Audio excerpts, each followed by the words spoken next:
Twitter's at it again, censoring the president and his campaign. And it's the topic for today's segment of our week-long series, Blocked and Banned, Social Media's Censorship of the Right. Now, yesterday, Twitter removed a Trump campaign video that was a tribute to George Floyd, claiming that somehow it violated its policy on copyright material. The Trump campaign says it reached out to the platform and asked them why the video broke the rules and later released this statement. Quote, Twitter has repeatedly failed to explain why their rules seem only to apply to the Trump campaign, but not to others. Censoring out the president's important message of unity around George Floyd protests is an unfortunate escalation of this double standard. Our next guest has been speaking out against big tech for a while and says President Trump is finally bringing awareness to this issue of bias against conservatives. He's the host of the Rubin Report and the author of the book, Don't Burn This Book, Thinking for Yourself in the Age of Unreason. Joining us now, Dave Rubin. Dave, welcome back. Good to be with you guys. All right, so this was literally a video that was a tribute to George Floyd. It had pretty music. Twitter takes it down, saying it violates their terms, and yet won't tell them what terms it violated. What do you make of this? I just don't get why. It almost seems senseless now.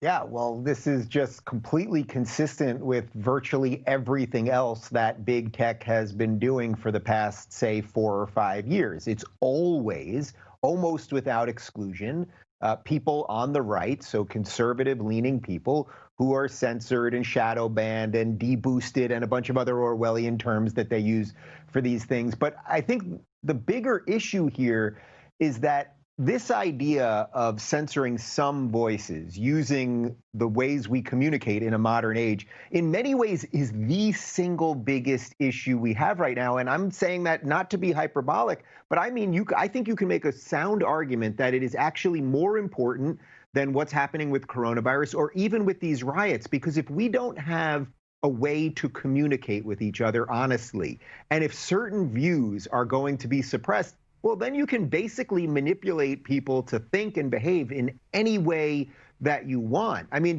let's just scale it back. Let's say this is 25 years ago and certain people, based on their political views, couldn't have telephones or couldn't mail a letter. I mean, imagine what that would do to the level of discourse. So Trump, who's been on this from beat one, I think he has the right inclination here, which is that you don't regulate big tech, meaning send in government bureaucrats to figure out what's going on at Twitter and YouTube. That's not something the government can do nor should do. But scale back some of their protections, yeah, meaning make them more legally liable for what they're doing. So in many ways, I sort of feel like this is what Trump does. He's laying out a trap for these guys, and they're falling right into it. Well, Dave, we've been talking to people all week about what should be done with these platforms. Some people saying they should be completely done away with, or we should start new platforms because of what's going on, or some saying we should just hammer down harder on them to make them be more neutral like they say they are. Where do you really come down on this? Yeah, well, I don't like the idea of using big government to take down big tech. I mean, that is just a big mess. That would be the simplest way to put it. What I believe in is competition. I believe in the human mind. I believe in ingenuity and in capitalism. I started a tech company. People should check it out. It's called locals.com, and we're building digital homes for creators. You guys should be on there. You own all your video. You own all your audio. You set your rules. There's no algorithmic manipulation or anything like that. It doesn't solve every single problem, because almost nothing can solve every single problem. But as long as you're not breaking the laws of the United States, you're welcome to be on our platform.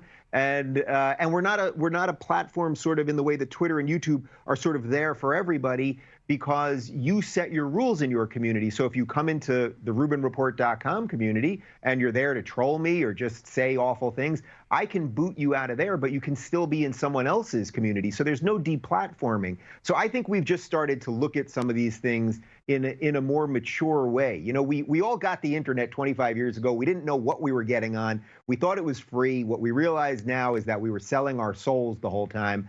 And I think we just, like in almost every industry and almost every aspect of life right now, because we're in such an upside down time, we have to rethink what our relationship is with the internet and with these big tech companies. I know that I'm glad you brought up your platform. Don Jr. has actually been supportive of this. He's on the board. He's brought this up, and he tweeted in support of your platform there. And he said, I'm in, let me know. People with opinions who don't just mimic those on the left in Silicon Valley definitely need a place where they don't have to be concerned about being deplatformed, demonetized, et cetera, by an arbitrary board of leftists and thought police. So this is an interesting thing. And I'm glad that you've done this, because this is part of what we've been talking about this week, is when we were talking to Dennis Prager about this, he made the case, well, you can't just say to YouTube, hey, it's a private company because it's such a dominant force. You've gone out and said, I'm going to build my own. How is that a truly viable solution? I mean, I know you're doing it, but what has been the response?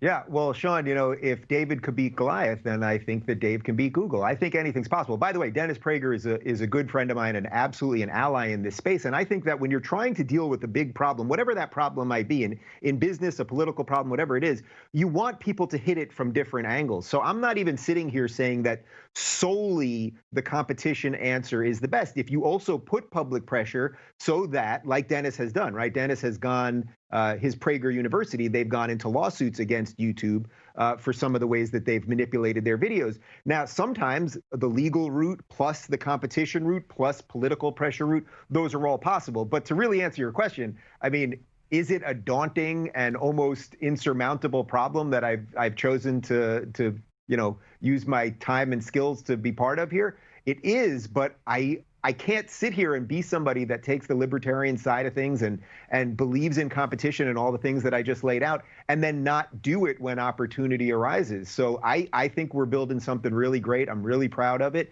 And again, it's on you as the creator. If you're putting stuff up there and you're not breaking the laws of the United States, congratulations, you're on. All right. And if you are breaking the laws of the United States, well, then you got some other problems. Okay. Well, I appreciate. I'm glad that people understand that locals.com is an opportunity to start building something aside from the big tech, and they're not going to be censored. So thanks for what you're doing.